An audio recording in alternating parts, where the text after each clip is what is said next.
quality. And the way he could deal with the vocal quality of every note, even though he would be playing a riff or a line, but you could hear his vocal quality in every passage that he dealt with.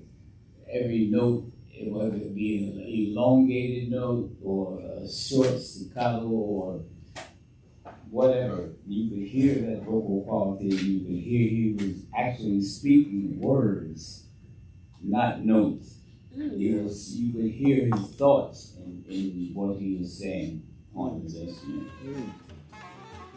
Eric Dolphy's teacher, Charles Oyer teacher, and I was blessed to have lessons with the great Buddy Collette, you know. And one of the things that Buddy Collette would teach you, how many of you are musicians? Raise your hand. Okay, a lot of musicians out here. And hopefully it won't be boring for the non-musicians. But you had to play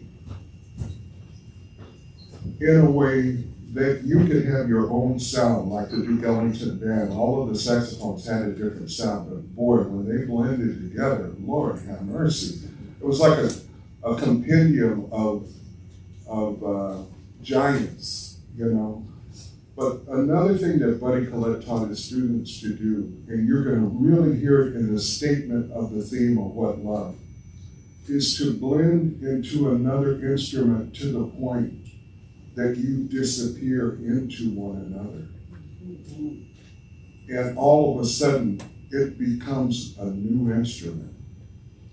And he had a way that he would do that. He would teach you to play the fundamentals of the tone and have a dark sound, a sort of a combination of sounds with medium and dark sounds, and then a really bright sound, and you had to do that from a whisper to a scream at every dynamic within every instrument.